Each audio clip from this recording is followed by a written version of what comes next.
자, 오늘 할 부분 73페이지 2의 3단원 초진성의 후의 부분입니다. 비문학 부분이고요. 생각보다 내용 자체는 좀 재밌을 것 같아요. 제가 생각하기에는 재밌지 않을까 싶습니다. 과학 지문이긴 한데 뭐 나쁘지 않아요. 자, 그래서 먼저 여러분들 이제 중간고사 봐보셔서 알겠지만 어떤 단원을 공부할 때 그 단원의 소단원 이론이 문제에 가끔 튀어나옵니다. 그래서 단순히 본문 내용만 공부하시면 안 되고 소단원 관련된 이론, 개념 부분도 꼭 공부하고 넘어가셔야 합니다. 먼저 출제 포인트 간단하게 보도록 하죠. 일단 본문과 관련된 거는 좀 이따 볼게요.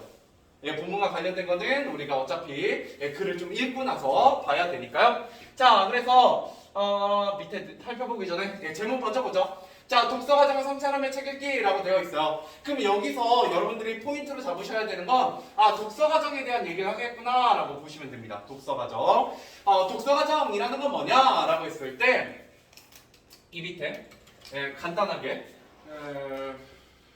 간단하게 여기 나와있네요. 보고 넘어가도록 하죠. 자, 그래서 독서과정 이라는 건 읽기과정이고요. 그래서 우리 중학교 때 했었어요. 중학교 때 어떤 부분을 했었냐? 읽기 전, 읽는 중, 읽기 후로 나눠서 각 과정마다 들어가는 내용들이 있다 이런 얘기를 했었습니다. 그래서 보시면 읽기 전에는 뭔가 표지나 제목, 차례 이런 것들을 살펴보고 이게 이제 뭐가 되냐면 읽기 맥락이라고도 부르기도 해요. 그래서 뭐 이런 건 읽기 맥락? 이라고도 하는데 이런 읽기 맥락 같은 걸 통해서 배경 지식이나 경험, 나의 경험과 연결시켜서 내용을 뭐 해보자? 예측해보자 이런 얘기를 했었습니다. 이거 중학교 때 똑같이 했었거든요. 2학년 때도 나오고 이게 3학년 때도 나와요. 그렇다는 것 좀 한번 떠올려 보시면 좋을 것 같고요. 그 다음에 두 번째, 읽기 목적과 글의 특성을 고려하여 적절한 읽기 방법을 선택해보자. 그래서 읽기 방법에 대한 얘기를 좀 해보도록 하겠습니다. 읽기 방법. 읽기 방법은 이 한쪽에다가 써보도록 하죠. 혹시 학교에서 진짜로 이런 얘기를 좀 하시면 시험에 나올 수 있습니다. 자, 일단 읽기 방법 뭐가 있냐? 첫 번째 낭독 있습니다. 낭독. 낭독. 혹시 나 낭독 뜻 써야 되니? 안 써도 되죠? 소리내서 읽기예요. 소리내서 읽기. 그래서 이거 뭐라고 하느냐? 다른 말로 음독이라고도 합니다. 당연히 이런 거 시험에 잘 안 나와요. 근데 여러분 이 정도까지 생각해 보시면 돼요. 낭독이나 음독 같은 경우는 어떤 글에서 많이 사용될까요?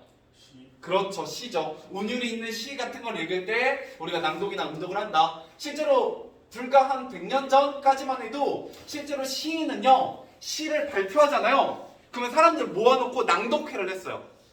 지금은 굉장히 생소한 모습이지만 불과 한 100년 전까지만 하더라도 시라는 건 사람들에게 노래와 비슷하게 받아들여졌었다라는 것도 좀 기억해 주시면 좋을 것 같고요. 자, 그 다음에 이 낭독과 반대 개념에 있는 거 묵독입니다. 묵독. 묵독은 침묵할 때 묵자예요. 그래서 조용히 소리 없이 읽는 걸 얘기합니다. 이것도 뜻은 안 써도 되죠?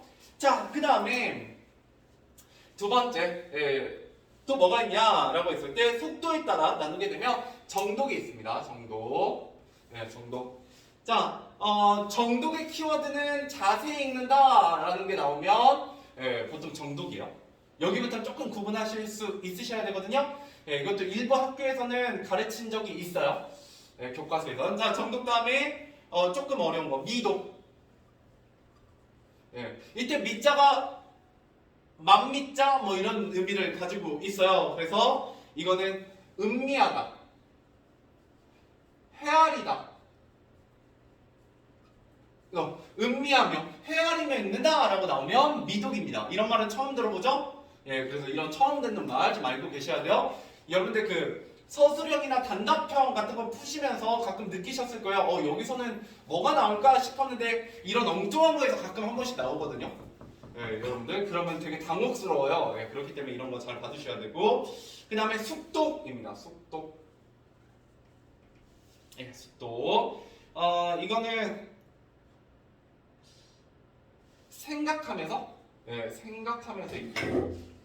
이게 무슨 뜻일까라고 생각하면서 읽는 게 숙독이다 이렇게 보시면 되겠어요. 이때 숙자가 익숙하다 할 때 숙자예요. 그래서 좀 깊게 생각하면서 읽는다 이렇게 보시면 됩니다. 색깔 차이는 별 의미 없어요. 그냥 한 김에 묶어서 하고 있어요. 여기까지 보이나? 영상 때문에 안 보일 수도 있어요. 밑으로 내려와서 자, 그 다음에 또 뭐가 있냐라고 했을 때 통독이 있습니다. 통독. 통독. 얘도 속도에 따른 얘기이기도 한데요. 통독은 훑어 읽는다 이렇게 보시면 돼요. 훑어 읽는다. 전체적으로 훑어 읽기가 바로 통독이다 이렇게 보시면 되겠고요. 그 다음에 속독 있어요. 속독. 이건 빠르게 읽는 거니까 안 해도 되겠죠? 그 다음에 우리 여기 교과서에는 안 나와 있지만 또 나와 있는 것 중에 하나는 특이하게 뭐가 있냐, 발췌독이 있습니다. 발췌독. 발췌독. 발췌독 뭐냐, 골라 읽는 거예요. 필요한 부분만 골라 읽는다 이렇게 보시면 되겠거든요. 발췌라는 거 그 부분만 뚝 떼어서 읽는다 라는 뜻으로 보통 사전 같은 거 읽을 때 순서와 상관없이 그 필요한 부분만 딱 가서 읽는 걸 발췌독이라고 합니다. 어때요? 막상 쓰고 나니까 생각보다 좀 많이 있죠? 많이 있고 그 다음에 좀 헷갈릴 만한 거는 여러분들 정독도 자세히 읽는다 라는 말이 나오고 숙독도 좀 자세히 읽는다 라는 말이 나와요. 알겠죠? 그래서 요거 3개 정도가 조금 여러분들이 조심하셔야 되는 부분이죠. 미독과 숙독 같은 경우는 선생님들이 마음 먹으면 낼 수도 있어요. 아직 여러분들이 익숙하지 않기 때문에 그러면 당황하지 마시고 발췌독까지 해서 미독, 숙독, 발췌독 정도는 좀 저런 게 있지 라고 기억해 주시려고 하면 좋겠습니다. 알겠죠? 자, 이게 첫 번째 시험 포인트예요. 여기에 나와 있는 포인트이고요. 자, 그 다음에 읽기 전에는 또 뭘 하느냐라고 하면 파란색이 제일 잘 나오니까 자, 예측하며 읽기를 하게 되고요. 이 예측을 하면서 중간중간에 뭘 만드는 거냐면 질문을 만드는 겁니다. 질문을 만드는 거. 그런 게 바로 언제 한 거다? 읽기 전에 한 거다. 이렇게 보시면 되겠습니다. 자, 그 다음에 읽기 중입니다. 읽기 중에는 중심 내용을 파악하며 읽는다라고 되어 있죠. 그런데 되게 특이하게도 여기도 중심 내용이라고 써 있고 여기도 중심 내용이라고 써 있어요. 그죠? 그러면은 뒤에 나와 있는 게 뭐가 다르냐라고 하면 아마 이게 전립 걸 같은데.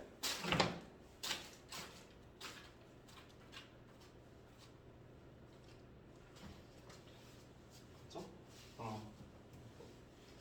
요약, 정리 뭐 이렇게 써 있죠? 요약. 자, 이걸 요약한다라고 되어 있어요. 그렇죠? 그래서 같은 중심 내용이라는 키워드를 갖고 있지만 읽기 중에는 파악을 하고요. 읽은 후에는 요약을 한다라는 게 다르죠? 여러분 시험에 내는 건 이런 거 내는 거예요. 그죠? 비슷하지만 다르다. 그죠? 자, 그리고 또 보시면 읽기 전에 만든 질문에 답을 찾기가 바로 읽기 중이죠. 질문을 만들면 읽기 전이고 질문에 대한 답을 찾으며 읽으면 읽기 중입니다. 그죠? 자, 그 다음에 글쓴이의 주제, 주장 뭐 이런 것들, 의도, 의도 이게 바로 주제죠? 주제를 뭐 한다?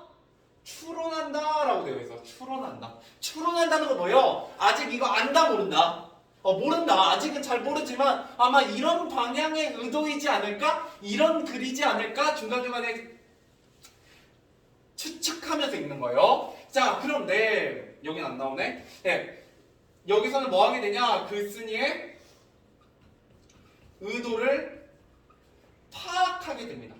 왜? 다 읽었으니까. 이제 주제가 무엇이겠다라고 파악이 완료된 상태라는 거예요. 그죠? 그 다음에 중간에 읽기 과정에 문제가 없는 점검하고 조정한다. 뭐 이런 건 당연한 얘기고요. 그 다음에 연관도서, 연관도서, 독서하기, 연관 독서하기, 뭐 이런 얘기 나와 있고. 그 다음에 읽기 과정 전체적으로 점검을 되돌아본다. 잘 보세요. 이것도 고등학생 정도 되면 원래 중학교 때는 이런 거 가지고 치사해서 잘 안 내거든요. 근데 딱 봐도 여러분 별로 문제 낼 게 많지 않잖아요. 그러면 뭘 장난칠 수 있냐? 중간에 문제가 없는지 살펴보는 건 읽기 중이고요. 이제 다 읽었으니까 전체적으로 점검하는 건 읽기 후죠. 그죠? 아주 미묘하게 단어 하나 살짝 바꿔놓으면 이런 거 아마 여러분들 이번에 시험 보시면서도 많이 느끼셨을 거예요. 아, 고등학교 좀 치사하다. 예, 어렵게 내는 게 다른 게 아니라 약간 말장난들 중간중간에 많이 넣어놓는구나. 예, 이렇게 보시면 되겠습니다. 자, 그래서 그리고 또 조심해야 되는 거. 자, 그러면 읽기 전, 읽기 중, 읽기 후를 이렇게 칼같이 나누고 나면 서로 바꿔서 할 수는 없느냐라고 한다면 아니죠. 각 단계의 활동은 반드시 그 단계에서 할 필요가 없다라는 거예요. 반드시 그 단계에서만 그 활동을 하는 게 아니다라는 거죠. 예, 그래서 읽기 목적과 상황에 따라 읽기 방법을 적절히 사용해야 된다. 제가 선생님이면 이왕 치사하게 낼 거면요, 이 부분 낼 수도 있을 것 같긴 해요. 자, 우리가 읽기 과정에 따른 읽기 방법을 점검하고 조정한다는 건 뭐를 가지고 점검하고 조정하는 거냐? 읽기의 목적과 상황에 따라 혹은 따라 읽기 방법을 조정하는 거다. 그러니까 읽기 방법은 뭐에 따라 조정되는 거냐라고 하면 크게 두 가지에 따라 조정된다는 거예요. 목적과 상황에 따라 방법이 조정된다. 이렇게 낼 수도 있습니다. 서술형에서. 그죠? 서술형에서. 물론 잘 안 내긴 하는데 또 여기도 학교가 한두 군데가 아니기 때문에 낼 수도 있다라고 좀 알고 계시면 좋을 것 같아요. 자, 그 다음에 다시 위로 올라와서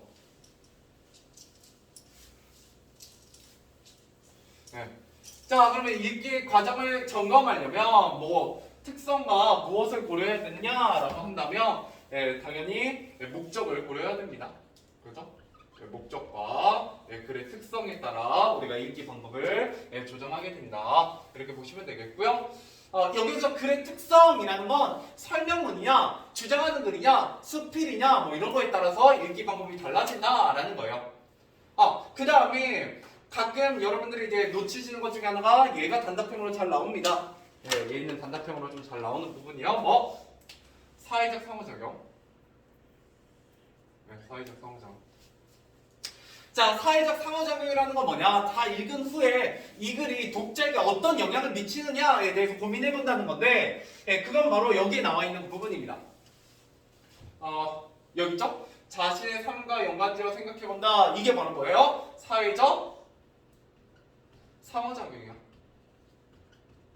내가 책을 읽는 데서 그치는 것이 아니라 그 책에서 배운 어떤 새로 알게 된 점을 가지고 내가 영향을 받아서 삶이 변화한다라는 부분이 바로 사회적 상호작용입니다. 딱 내기 좋아요, 이런 거. 그죠? 대충 이런 형태예요. 항상 이런 거 나오면 몇 번, 십몇 번 해가지고 뭐 블라블라 보기에 대한 것으로 알맞은 것이라고 해놓고 보기 이만큼 줘요. 그리고 이 보기 안에 여러 내용이 이제 쭉 들어가는 거예요. 한 7줄 정도 쫙 들어가서 결국 어디에다 밑줄 쳐놓고 책을 읽고 나서 자신의 삶과 연관지어서 책을 읽는 것은 무슨 독서 활동이냐라고 물어보면 사회적 상호작용이 단답형으로 나오는 거죠. 대충 어떤 느낌인지 이제 오시죠? 이제 시험 보고 나니까 그런 식으로 나오기도 하니까 좀 조심해 주시면 좋겠다. 물론 시험 범위에 포함되어야 해당되는 말이겠죠? 자, 그 다음 넘어가 보도록 하죠. 초신성애 후에 가기 전에 여기서도 몇 개 쓸 거 조금만 더 쓰고 갑시다. 혹시 공간이 충분할지는 잘 모르겠어요. 뭐 알아서 잘 공간 내서 써보세요. 뭐 이런 왼쪽에다 쓰셔도 좋고. 자, 여기 보면 읽기 목적과 글의 특성을 고려한다라고 했는데 그러면 우리가 읽기 목적이라는 게 있잖아요. 읽기 목적의 종류. 이게 진짜 가끔 나와서 그래요. 이것도 가끔 나옵니다. 자, 첫 번째 학업입니다. 학업. 학업은 뭐를 위해서 어떤 지식과 정보를 얻기 위해서 있는 경우가 많다. 뭐 이렇게 얘기를 합니다. 자, 두 번째 뭐를 위해서? 교양을 위해서. 교양입니다. 교양. 보통 여러면 이제 교양과 상식을 넓히기 위해 있는다. 뭐 이렇게 얘기를 해요.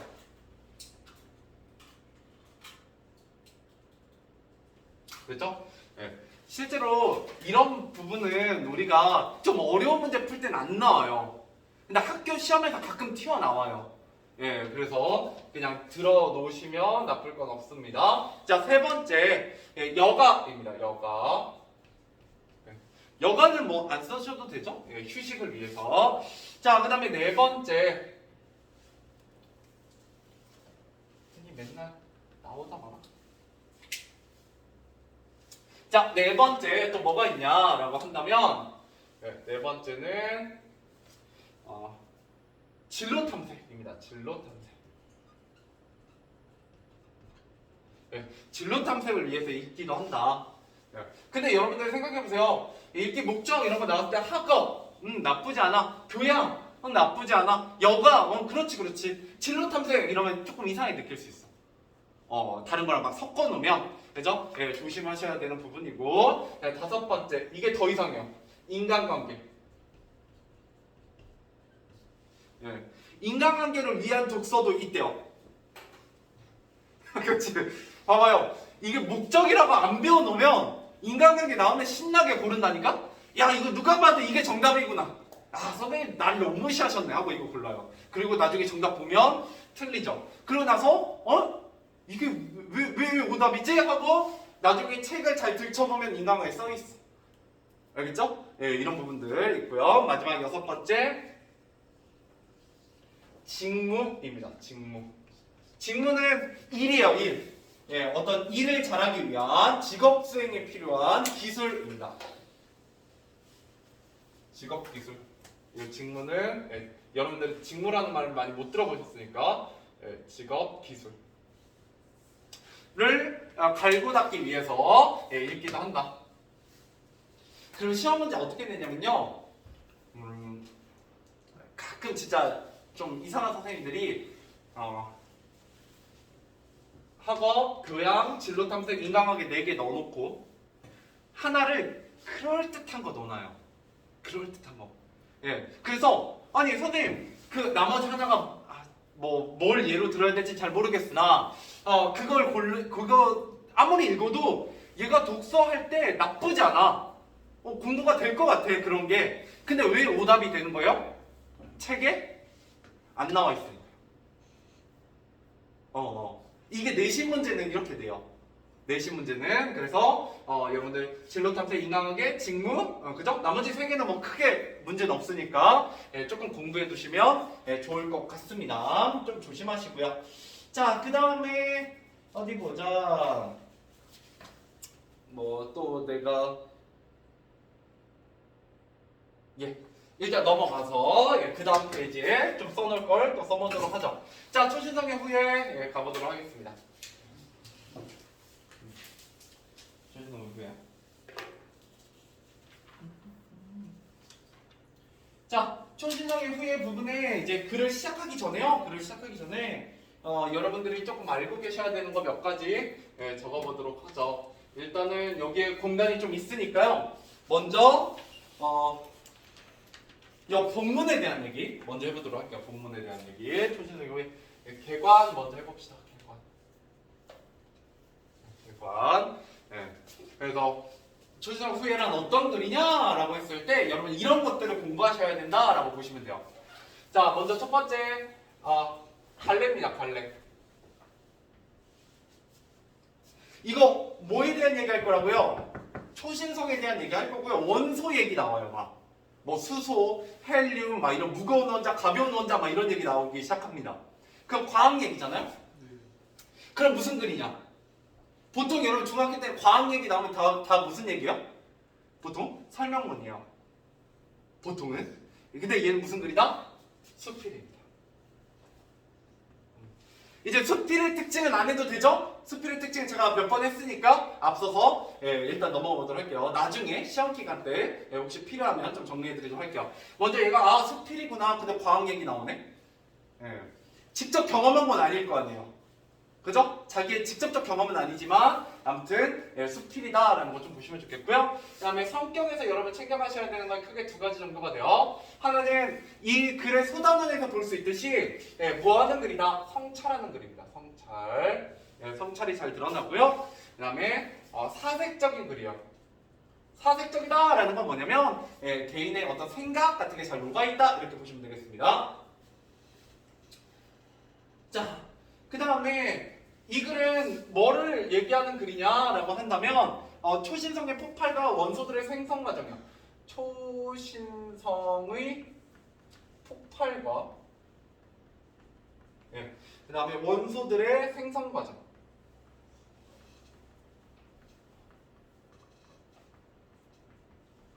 을 얘기하고 있습니다. 누가 봐도 과학 지문 같죠?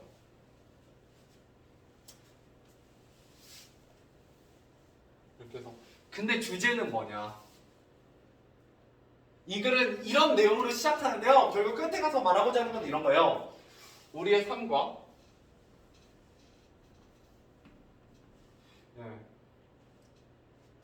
공동체를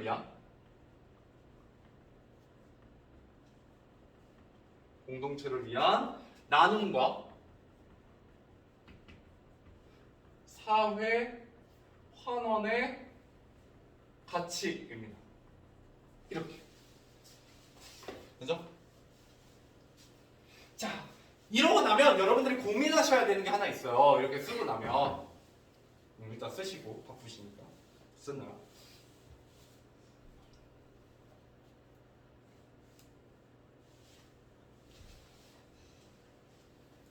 자, 이러고 나면 여러분 고민하셔야 되는 게 있습니다. 뭐냐? 아니, 이 얘기에서 이 얘기를 어떻게 넘어갈까라는 걸 고민하셔야 돼요. 분명히 초신성 얘기잖아요. 그죠? 그런데 갑자기 무슨 얘기가 돼요? 이게 우리 인간들의 얘기가 돼요. 그럼 무슨 말이요? 이 초신성의 폭발에 의해서 원소들이 생성되는 과정이 뭐랑 비슷하다?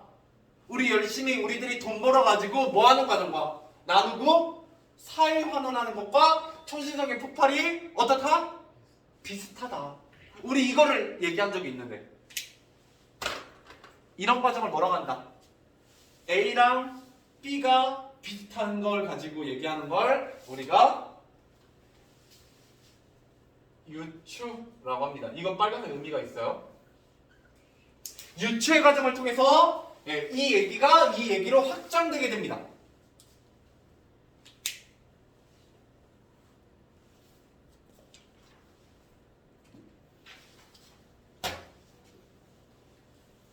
됐죠?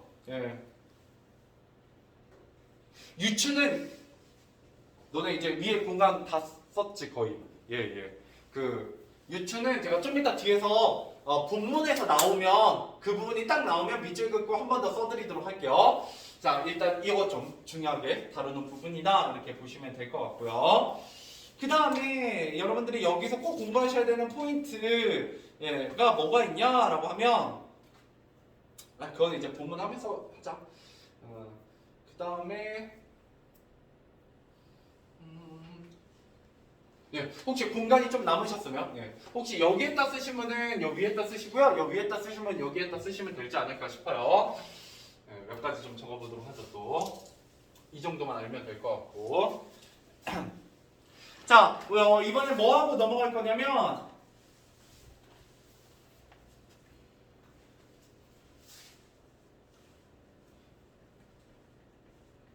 읽기 중의 읽기 방법들. 읽기 중에 쓰이는 읽기 방법들 몇 가지만 좀 정리하고 가보도록 할게요. 왜냐면 읽기 전하고 읽은 후는 별로 나올 게 많지 않거든요. 그래서 읽기 중에 필요한 것들이 좀 있어서 첫 번째, 요약하며 읽기 입니다. 요약하며 읽기. 이거는 근데 조심하셔야 되는 게 전체 내용에 대한 요약이 당연히 아니겠죠? 읽기 중이니까. 읽는 중이니까 읽기 후에 전체 요약이고 이거는 그때그때 문단마다의 요약이에요. 자, 그 다음에 두 번째,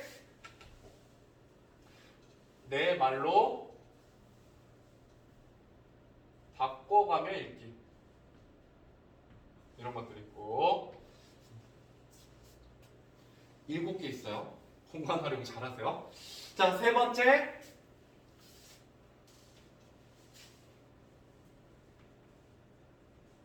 이건 아까 했어요. 질문 답 찾기. 그죠? 예, 읽기 전 질문에 대해서 답을 찾으면서 읽기. 네 번째, 글쓴이의 생각과 비교하며 읽기. 이제 읽기는 좀 귀찮으니까 뺄게요. 다섯 번째, 읽기 전 예측 내용 확인. 예, 그죠? 읽기 전 예측 내용을 확인하며 읽기. 여섯 번째, 글의 흐름과 구조,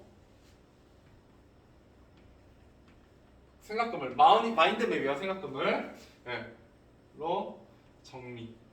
예, 정리하며 읽기. 맞아요. 일곱 번째,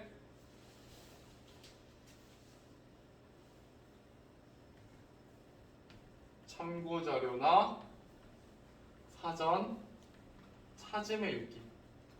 찾으며까지만 쓸게요. 예, 찾으며 읽기. 예, 이런 것들이 다 읽기 중에 읽기 방법입니다.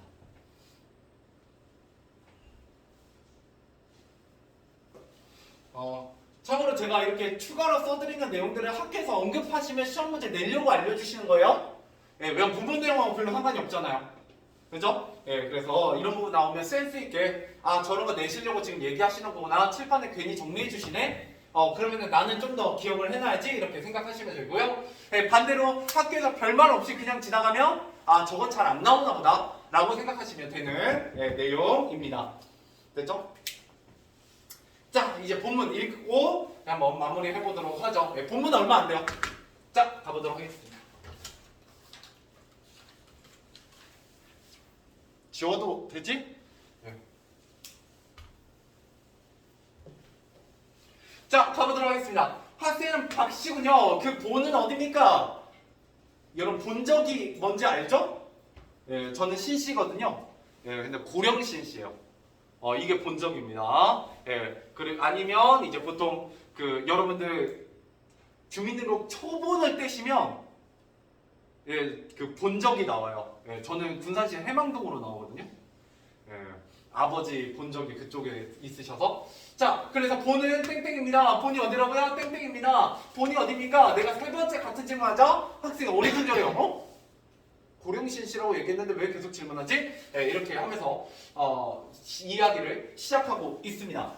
자, 이때 뭐로 이야기를 시작하고 있냐? 여기에 어떤 특징이 있냐? 뭐 여러분 왼쪽이든 오른쪽이든 편한 데다 쓰세요. 조금 있어요. 대화 장면으로 글 시작입니다. 예. 두 가지 효과가 있어요. 효과는 두 가지. 예, 저는 이렇게 위아래로 다 쓸게요. 효과. 자, 첫 번째. 관심, 호기심 유발.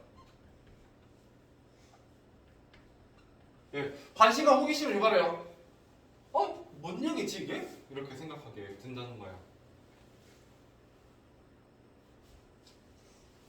두 번째, 상식과 통념에 벗어난 내용을 전개할 것임을 암시함. 좀 길죠? 자, 상식과 통념에서 벗어난 내용을 이 글에서 전개하겠구나. 앞으로 이런 내용이 나오겠구나. 라고 암시하게 된다는 거예요.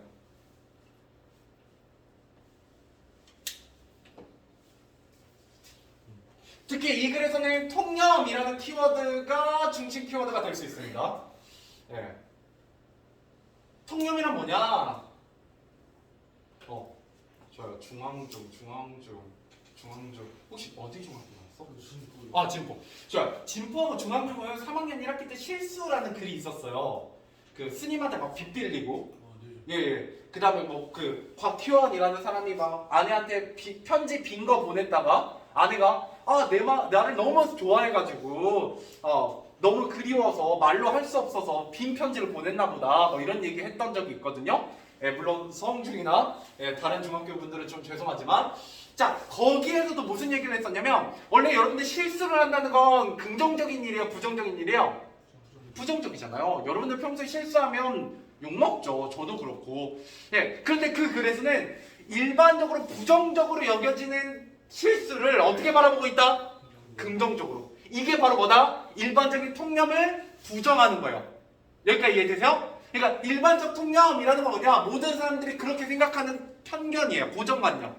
예, 근데 이 글에서도 원래 본이 어딥니까? 라고 물어보면 고령신씨입니다. 뭐 이런 식으로 대답하는 게 일반적인 통념이라고요. 그런데 사람들이 일반적으로 생각하는 게 아니라 뭔가 새로운 내용을 전개하겠구나라는 걸 암시하는 거예요. 그죠? 뻔한 얘기 하지 않는구나. 그러면 이런 제목과 연결했을 때 우리의 본이 어디라고 얘기하려고 하는 거예요? 뭐의 폭발? 네, 초신성 폭발이라고 얘기하려고 하는 거예요. 우리가 결국 어디서 태어났다? 별의 죽음. 별의 죽음에 의해서 초신성이 폭발하거든요. 거기서 나오는 원소들에 의해서 새로운 별이 생겨요. 그 새로운 별이 생김으로써 바로 뭐가 된다는 거예요? 우리가 새로운 지구가 생겨서 생명이 태어난다 뭐 이런 얘기를 하려고 하는 거구나 라고 짐작해 볼 수 있다는 겁니다. 알겠죠? 자, 넘어가 보죠. 바로 그런 얘기가 이제 이어지게 됩니다. 참고로 이런 글의 서술 방식은 항상 기본 중에 기본이에요. 내용 꼭 기억하고 계셔야 돼요. 자, 두 번째 넘어가보죠. 자, 사람 몸을 구성하는 주요 원소는 수소, 탄소, 질소, 황소, 황인이다 이렇게 얘기하고 있습니다. 자, 원자 개수로 치면 수소가 전체 63%를 차지하고 질량으로 치면 산소가 전체 26%를 차지하는 으뜸 원소이다. 자, 마그네슘, 나트륨과 같이 적은 양이지만 꼭 필요한 원소들도 여럿 있다. 그러면 이런 원소들은 어디에서 왔을까? 동그라미. 색깔은 의미 없어요. 자, 이게 바로 뭐예요? 원소들의 근원에 대한 질문이잖아요. 그죠? 근데 그러고 나서 우선 우주에 존재하는 대부분의 수소 원자는 우주 초기 우주의 나이가 1초일 때부터 대략 3분이 될 때까지 만들어졌다. 자, 어디에서 왔을까? 수소는 우주의 나이가 1초일 때부터 대략 3분이 될 때까지 만들어졌다. 라고 누가 대답하고 있어요? 내가. 그쵸. 내가 묻고 내가 대답하죠. 이게 바로 무슨 법? 자문자답. 좋습니다. 문답법. 우리 동분했었죠? 수호제기 때? 그죠? 문답법. 다른 말로 뭐라고 단다? 자문자답. 그죠? 원소의 근원에 대한 질문을 하고 있어요.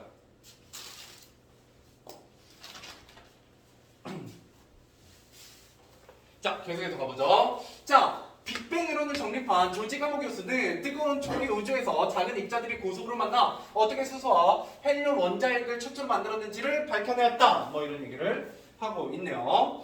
자, 그래서 우리 몸의 핵심 요소이자 기구를 띄우기 위해 종종 집어넣는 기체이고 미래 다중차 연료를 주목받고 있으며 우주 전체 물질 질량의 70%를 차지하는 수소는 이렇게 얘기하고 있죠. 자, 우주 초기 처음 산소가 만들어져 온 우주에 고루 뿌려진 후 오늘날 우리 몸속에 자리 잡게 되었다고 현대 우주론에서는 이해한다. 이게 바로 뭐예요? 수소에 대한 설명이죠. 그죠? 이렇게 하면 뭐 수소에 대한 설명이요. 그죠? 그러니까 이거 마치 무슨 글 같다고요? 설명문 같다고요. 그죠? 근데 조심하시라고요. 설명문이 아니라 수필입니다. 넘어가보죠. 자, 그러면 이렇게 얘기하고 있죠. 자, 그러면 수소와 헬륨보다 무거운 원소들은 어디에서 만들어졌을까? 역시 자문자답이에요. 문답법이고요. 자, 탄소, 질소, 산소는 태양과 같은 작은 별에서 만들어졌다. 우리 은하 내에는 태양과 같은 작은 별이 천억 개 존재하고 보이는 우주 내에는 우리 은하와 같은 은하가 또 천억 개 이상 존재한다. 작은 별들은 뜨거운 중심부에서 수소를 핵융합해 발전해 빛을 만드는데 그 과정에서 헬륨이 만들어진다. 수소가 고갈되면 헬륨을 핵융합해 탄소를 그리고 탄소를 이용해 산소 등을 만든다. 이렇게 만들어진 원소들 일부는 우주 공간에 퍼져나가고 일부는 수명을 다 하는 별의 핵을 이루며 최후를 장식한다. 작은 별의 최후는 주로 단단한 탄소 덩어리일 것이라고 생각된다. 이렇게 얘기하고 있죠. 실제로 여러분들 배경 지식을 좀 가지고 계시면 좋은데요. 여러분 그 화학 원소 1번부터 20번까지 외우셨죠? 1번이 수소잖아요. 그죠? 수소는 어때요? 양자에 음전하가 하나 가지고 있잖아요. 그죠? 예, 이게 가장 단순한 형태의 원소예요. 그죠? 그리고 얘가 수소를 핵융합하게 되면 그 엄청난 열과 압력에 의해서 얘가 어떻게 된다고요? 하나 더 생겨요. 이게 바로 헬륨이죠. 2번. 그죠? 그러면 그 다음에 당연히 자연스럽게 뭐가 태어나겠어요? 리튬이 생겨나겠죠. 3번. 그죠? 리튬은 4번이었나? 예, 베릴륨 뭐 이렇게 해서 4번. 예, 해서 가져가는 거예요. 자, 그래서 점점 이 핵융합에 의해서 점점 무거운 원소가 태어나게 되고요. 태양 같은 경우는 우주에 있는 별들 중에 태양이 큰 편에 속할까요? 작은 편에 속할까요? 작은 편에 속해요. 그래서 태양은 폭발하더라도 뭐가 안 돼요? 블랙홀이 되지 않아요. 되게 작은 별에 해당하거든요. 크지 않아요, 생각보다. 태양이 여기보다 조금만 더 컸으면 지구에는 생명이 살 수 없대요. 너무 뜨겁고 에너지가 많이 방출돼서.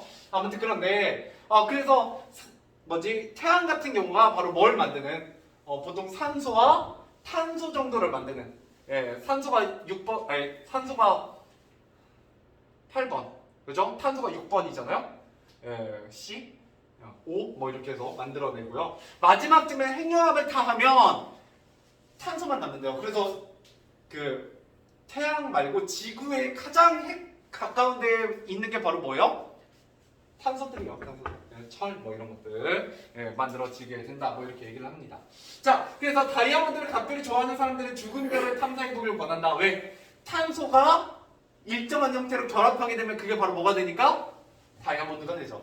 다이아몬드가 탄소 덩어리니까.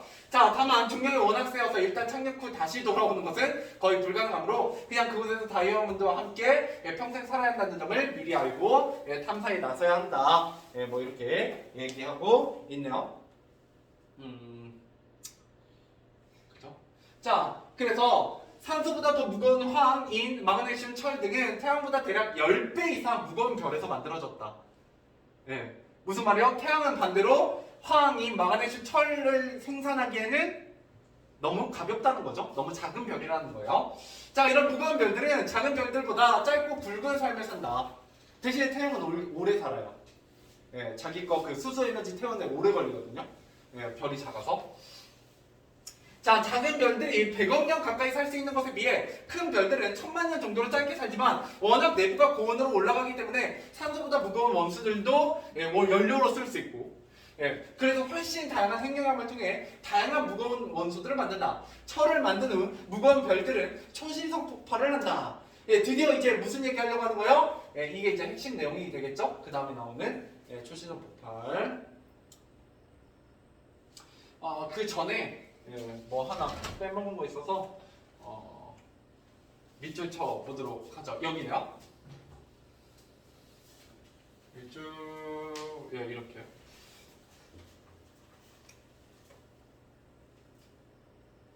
수소가 고갈되면 헬륨을 이용해 탄소를 그리고 탄소를 이용해 산소를 이렇게 만든다.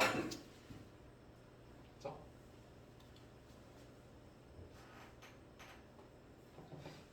여기도 좀 쳐볼까? 여기까지만? 여기부터 여기도 좀 쳐보자. 이렇게. 자, 그러면 이거 두 줄에는 무슨 법이 쓰였냐라고 얘기할 수 있냐면, 여기는 연쇄법이에요. 연쇄법. 연쇄법. 자, 연쇄법이라는 게 뭐냐라고 얘기한다면 이런 게 연쇄법이요. 그럼 혹시 굉장히 유명한 노래 중에 이런 동요가 있어요. 원숭이 엉덩이는 빨개. 빨가면 사과. 사과는 맛있어. 잘 보세요. 원숭이를 A라고 하고 원숭이 엉덩이는 빨개. 빨가면 사과. 사과는 맛있어. 뭔 말인지 알아요? 예, 지금 이렇게 묶여서 공통 부분이 묶여서 그 다음 걸로 계속 나아가잖아요. 이런 게 연쇄법인데 잘 보세요. 수소가 고갈되면 헬륨을, 헬륨이 고갈되면 탄소를, 탄소가 고갈되면 산소를. 그죠? 예, 이런 게 바로 연쇄법이다. 좀 알고 계시면 예, 좋을 것 같아요. 알겠죠? 예, 넘어가 보죠. 왜냐면 이게 열거법하고는 또 조금 달라요. 열거법은 이런 연결고리가 없거든요. A, B, B, C 이렇게 계속 이렇게 연달아 엮어가지고 가는 게 없어요. 예, 그냥 단순한 나열이지. 예, 알겠죠? 자, 넘어가 보도록 하겠습니다. 자, 세 번째 큰 별의 초신성 폭발과 함께 일생을 마감할 때 일부 물질은 그 폭발의 장애인 블랙홀이나 중성자 별 안에 갇히지만 대부분은 우주 공간으로 환원된다. 이제 이 얘기를 합니다. 이제 본격적인 얘기죠. 네. 환원이라는 키워드가 중요하죠. 환원이 무슨 뜻이요? 다시 돌려주다라는 뜻이죠. 돌려주다. 자, 만일 초신성이 자기가 만든 귀한 원소들을 우주에 나눠주지 않는다면 어떤 일이 일어날까? 예. 그 후에 태어난 젊은 별은 초기 우주가 만든 우수소와 헬륨 등 극히 단순한 원소 외에는 갖지 못한 채 태어날 것이다. 얘도 어때요? 문답법이죠? 그죠? 내가 묻고 내가 답하는. 예, 자문자답은 이제 안 쓸게요. 이것도 문답이에요. 예, 문답법이 계속 쓰이고 있구나라고 보시면 되겠습니다. 자, 그다음 태양도 예외가 아니다. 예, 태양에 대한 얘기까지 얘기하고 있어요. 자, 초신성의 원소들을 우주에 나눠주지 않았다면 예, 태양계에서는 예, 생명체가 나타날 수 없었을 것이다. 우주 전체로 보면 무기물 우주가 된다. 예, 그래서 유기물이 없다. 왜? 유기물이 뭐예요? 우리가 유기물이거든요. 뭘로 이루어져? 뭐가 섞여 있는? 탄소가 섞여 있는. 예, 탄소로 이루어진 걸 유기물이라고 해요. 자, 그래서 자, 우주가 시작하고 팽창하고 별과 행성이 만들어지고 은하가 탄생하고, 그죠? 예, 넘어갑시다. 자, 하지만 평화로워 보이는 우주엔 이렇게 무기물 외에는 다른 어떤 숨쉬는 것도 있을 수 없다. 생명이 없는 우주가 되는 것이다. 뭐하면? 태양이 나눠주지 않았다면 이렇게 얘기하는 거죠. 자, 결국이라는 건 이제 결론이죠. 자, 우리 몸속의 원소 가운데 수소는 초기 우주가 그 외에 다른 원소들을 모두 잡고 큰 별들이 제공했다 라는 거예요. 자, 특히 산소보다 무거운 원소들은 대부분 태양이 태어나기 전, 그러니까 약 46억 년 전 어느 날 이 근처에서 살다가 초신성 폭발과 함께 생을 마감한 이름 모를 거대한 별들을 만들었을 가능성이 크다라는 거예요. 자, 즉 70억 지구 인구는 모두 한 별의 흔적을 공유하고 있는 것이다. 이 한 별의 흔적이 바로 뭐예요? 초신성의 폭발이죠. 그죠? 이 한 별의 흔적이 바로 그죠? 이 얘기죠. 그죠? 거대한 별이 우리에게 남겨준 여러 가지 무거운 원소들이 우리 몸을 이루고 있기 때문에, 그죠? 아까 철, 마그네슘, 인, 황 이런 것도요 우리 몸을 이루고 있으니까 그게 흔적이라는 거예요. 자, 이 말을 두고 우리는 모두 한 우주 안에서 태어난 형제라고 우기는 것과 뭐가 다르냐고 누군가 따진다면 달리 변명할 도리는 없지만, 그죠?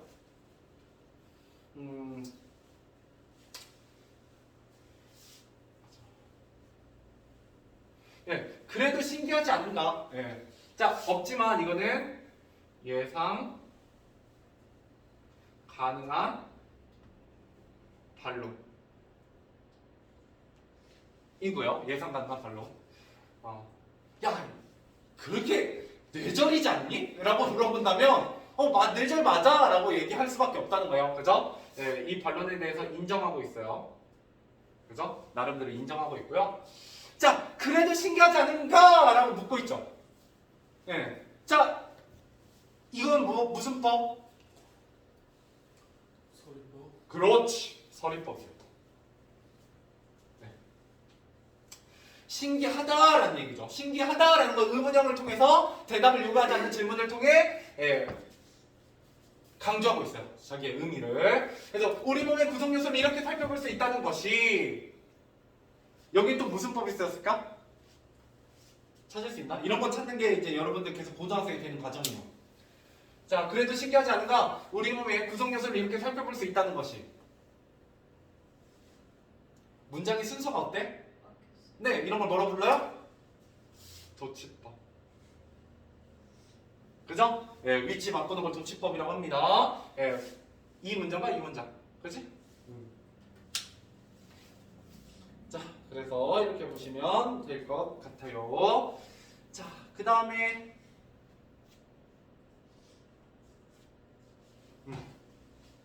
넘어오죠. 자, 이제 마지막 부분을 향해 달려가고 있습니다. 자, 이쯤 설명하고 나서 학생이 다시 묻는다. 자, 학생의 본이 어디입니까? 자, 이거는 뭐예요? 예, 진짜 표면적인, 일반적인 질문의 의미가 아니죠. 그죠? 예. 이면적 의미는 뭐냐? 이면적 의미. 그러니까 표면상으로 야, 너의 본이 뭐니? 라는 일반적인 의미가 아니라 이면의 의미는 뭐냐? 인간과 생명체를 이루는 원소들의 기원.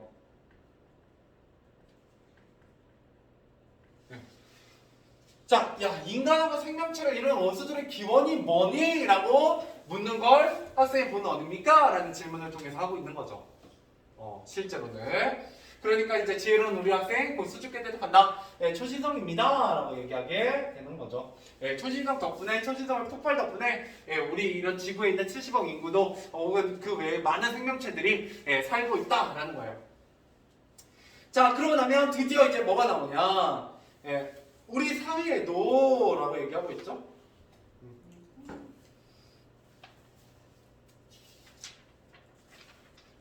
우리 사회에도 종종 초신성과 같은 역할을 하는 사람들이 있다라는 거예요.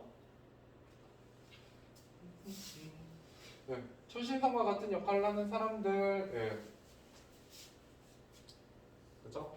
자, 이런 사람들이 바로 누구냐? 땀 흘려 이룩한 재화, 기술, 지식, 능력 등을 아낌없이 사회에 나누는 그런 사람들, 그죠? 이런 사람들, 같은 사람들이죠. 이 사람들.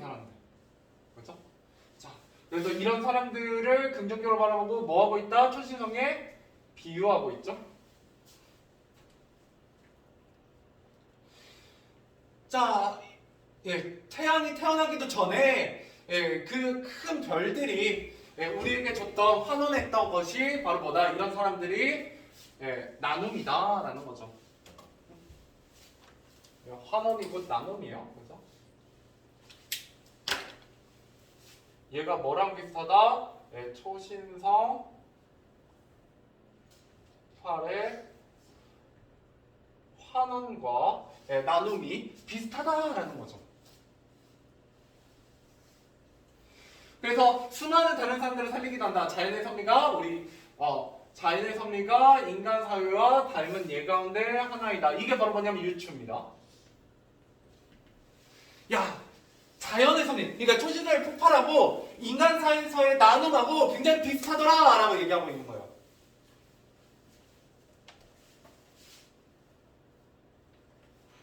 자, 유추라는 뭐냐?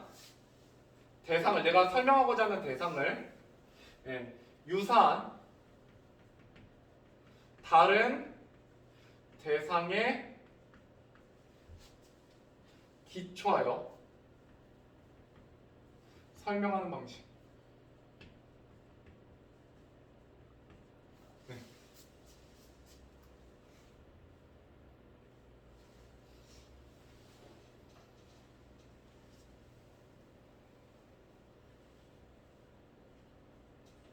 그죠? 그래서 그러니까 유추라는 건 결국 내가 A를 설명하기 위해서 이 A와 뭐를 갖고 있는 A라는 같은 유사한 공통점을 갖고 있는 B라는 대상을 통해서 뭘 설명하는 것? A라는 대상을 설명하는 게 유추예요. 이해되죠? 그러니까 초신성 폭발과 인간 사회에서 이런 사람들이 아낌없이 사회에 나누는 것이 어떻다? 비슷하다. 여러 생명들을 만들어내고 살리더라. 라고 설명하고 있는 겁니다. 이제 거의 끝났어요. 자, 그다음에 원소의 생성은 가벼운 것과 무거운 것. 가벼운 게 초기에 생산되는 거고, 그죠? 탄소, 질소, 산소는 중간 정도의 무게인데 이게 작은 별. 예를 들어 뭐? 이거는 태양 같은 데에서도 생산되는 애들이죠. 그 다음에 이거는 마그네슘, 인, 황, 철 이런 것들은 무거운 별이고, 태양은 생산할 수 있다 없다? 없죠. 그죠? 말장난할 수 있는 부분들이 있어요. 뭐가 가볍고 뭐가 무겁고. 얘는 뭐에서 된 거예요? 얘는 빅뱅에서 생산된 거예요. 빅뱅. 그죠? 빅뱅 1초에서 3분 이내에 생성된 거죠. 그죠? 얘는 거대한 별에서 생성된 거고. 그리고 좀 조심해야 되는 게 뭐예요? 얘는 태양 생성 이전이다, 이후다. 이전이요? 태양이 생긴 지가 46억 년 됐는데 그 이전에 아무튼 이름 모를 별이. 그래서 우리 모두 갖고 있는 이 무거운 원소들, 우리 몸에 있는 무거운 원소들은 그 이름 모를 무거운 별을 통해서 공유되고 있다는 거죠. 같은 역사다라는 거예요. 자, 마지막 끝부분 가보도록 하겠습니다.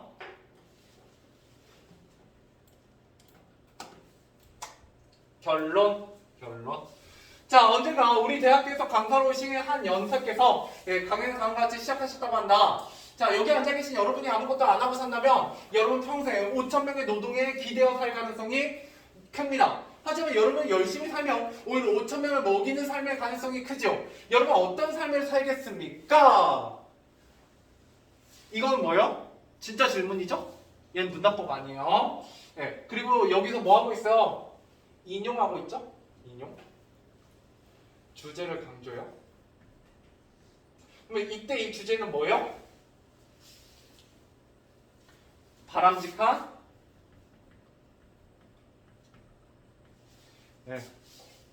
삶의 자세를 강조하고 있는 거예요.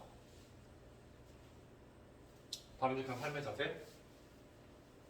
그죠?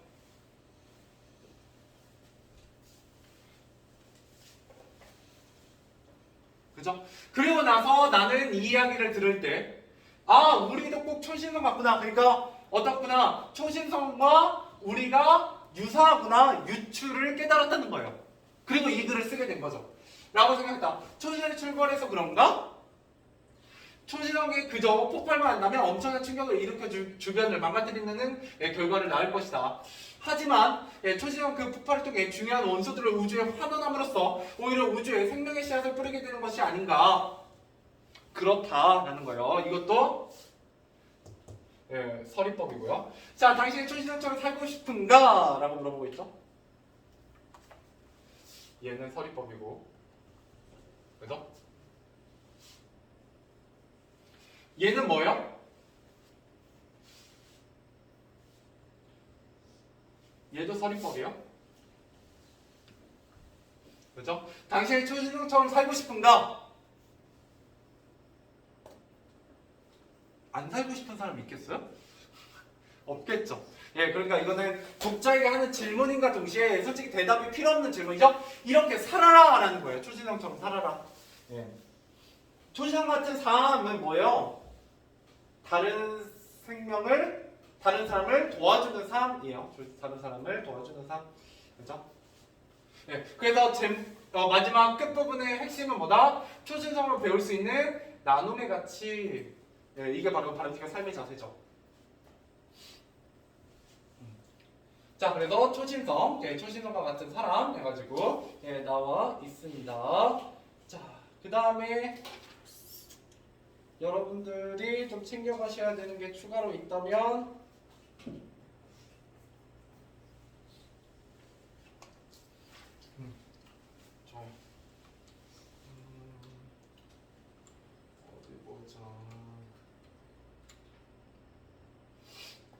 이런 건 됐고.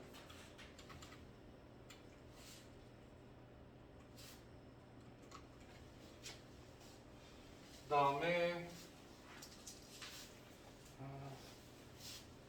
이런 건 됐고. 네, 잠깐만. 그러면 여기 제일 처음으로 다시 돌아오셔서 여기 오른쪽 페이지 위에다가 한 2개 정도만 쓰고, 예, 2~3개 정도만 쓰고 마무리 해볼게요.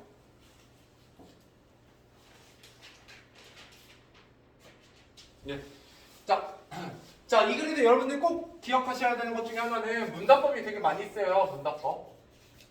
아까 문답법 나올 때마다 제가 표시해드렸는데, 예. 효과 2가지만, 예, 효과 2가지만, 예, 가보죠. 자, 효과 첫 번째.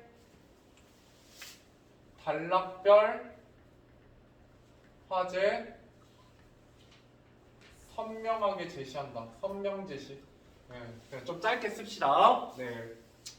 자, 그 다음에 2번째. 족자들의 내용 예측을 돕고, 네, 돕고 이해를 도우. 이 정도 해보고 2개만 더 써봅시다.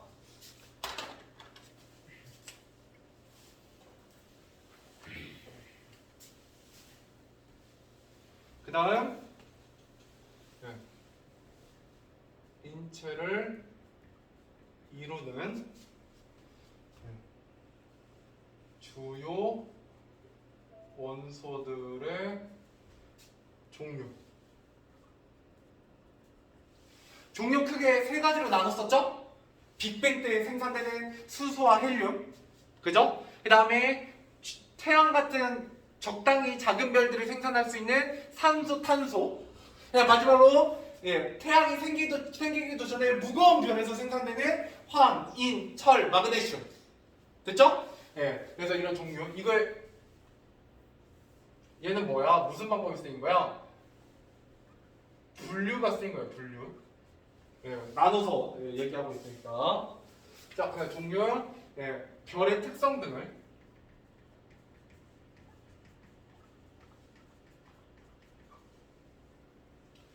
구체적 제시. 제시하고 있다. 있는 글이다. 마지막입니다. 마지막.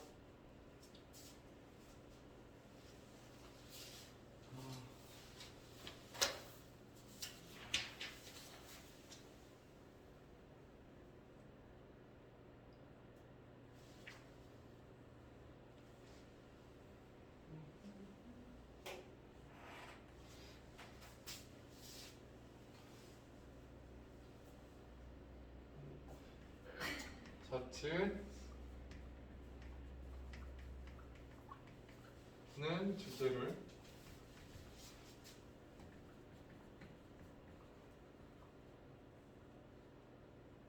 전달.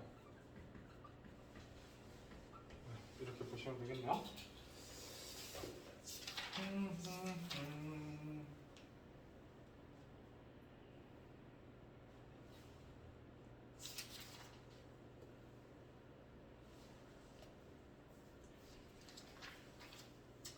자, 그렇게 하고 나서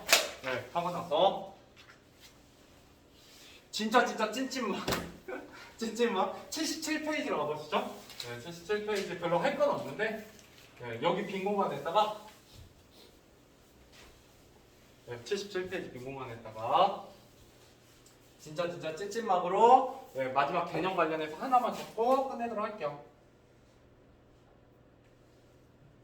이렇게 하고 안 나오면 너무 좋은데 혹시나 뭐가 나올지 몰라서.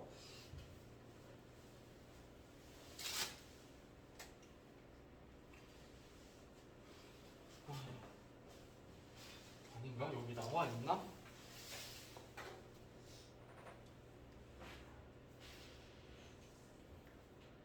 읽기 과정을 점검 조정.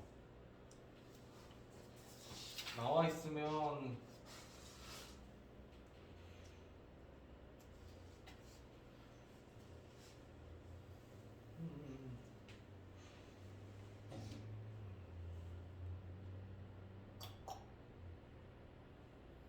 아니다, 이건 쓰지 말고요. 네, 쓰지 말고 제가 보여만 드릴게요.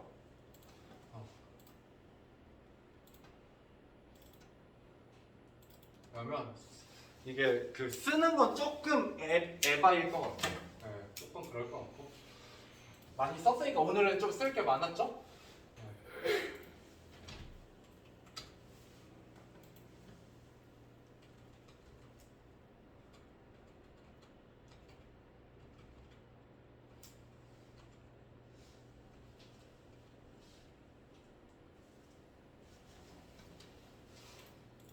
왜냐 젖써 있는 내용이니까. 근데 여러분들 어차피 내가 안 읽어주면 안 볼 거잖아. 그래서 여기입니다. 네, 그냥 보기만 할게요. 네, 그냥 어떤 내용인지 얘도 가끔 나올 수 있어서 자, 이 글을 읽으면서 읽기 방법을 점검과 조정을 위한 질문을 할 수 있어요. 우리가 배운 건 지금까지 뭐냐? 이 글을 읽기 방법을 점검하고 조정하면서 읽어보자 라고 했었고요. 그러면서 질문을 던질 수 있는데 첫 번째, 어떤 배경 지식이 있다면 이거는 전문적인 수준의 글이다 아니다. 아니기 때문에 전문적인 수준의 글은 아니기 때문에 어렵지 않게 읽을 수 있다라는 거예요. 첫 번째. 자, 그러면 두 번째. 우주에 진화해가는 과제 연구의 참고자를 얻고 싶다면 전문적인 수준은 담겨있다 안 담겨있다? 안 담겨있기 때문에 오히려 목적에 부합하지 않을 수 있다. 그렇게 어려운 글은 아니기 때문에 혹시 그냥 단순한 천문학에 대한 지식 그냥 가볍게 천문학에 대한 지식이라는 목적으로 한다면 어울리는 글이겠으나 어떤 과제 연구 같은 복잡한 목적을 갖고 있다면 어려운 목적을 갖고 있다면 목적에 부합하지 않을 수 있다. 뭐 이런 얘기 할 수 있고요. 마지막 네 번째, 지구과학을 공부하며 궁금했던 내용을 확인해 보기 위해 정독, 그죠? 우리 아까 했던 정독, 미독, 통독 막 이런 얘기 나와요. 이 글이 과학 수필이라는 점을 알아차리고 남은 부분은 어떻게 읽을 것이다? 가볍게 읽을 것이다. 무슨 말이야? 그러면 거꾸로 수필은 어떻게 읽는 것이다? 가볍게 읽는 거예요. 그죠? 그러니까 정독이 엄청나게 잘 어울리는 글은 아닐 수 있다. 왜? 그렇게 자세히 읽어야 될 만큼 어려운 글이 아니기 때문이다. 이렇게 보시면 됩니다. 자, 그리고 나면 여러분들 그 쓰셨던 것이 여기에 다시 한번 이렇게 정리되어 있어요. 그죠? 그러면 제가 빼먹었던 거 뭐 하나 있냐면 탐독이 있어서 탐독만 좀 보도록 할게요. 77페이지. 자, 77페이지에 보면 탐독이라는 건 내가 집중해서 어떻게 열중하면서 읽는 걸 얘기합니다. 열중하면서. 열중하면서 혹은 유달리 즐겨 읽는다. 뭐 이런 얘기가 나오면 탐독이다 이렇게 보시면 되고요. 반대로 제가 여기 없는 거는 발췌독 했었죠? 다독도 새로 나오고 있는데 다독은 뭐 크게 어렵지 않으실 테니까. 그래서 이렇게 읽기 방법의 종류가 나온다는 건 이거는 시험에 나올 가능성도 꽤나 있는 부분이다. 계속 실려 있고 제가 정리해드린 부분이기도 하니까요. 이렇게 보시면 되겠고, 그 다음에 그죠? 읽기 중 제가 활동 아까 써드렸던 게 바로 여기에도 또 나와요. 비슷하게. 그래서 이 부분도 좀 보시면 좋아요. 물론 이거 그냥 읽어도 되는데요. 너무 그냥 읽으면 여러분 기억에 잘 안 남기 때문에 제가 같이 좀 해드렸던 부분입니다. 자, 그러고 나면 시간이 한 15분 정도 남았기 때문에 가볍게 문제만 좀 풀어보죠. 평가 문제지. 몇 번까지만 풀고 오늘 끝낼 거냐면 10번까지만 본문 문제 풀어보세요. 앞으로 돌아오셔서 74페이지 1번부터 76페이지 10번까지입니다.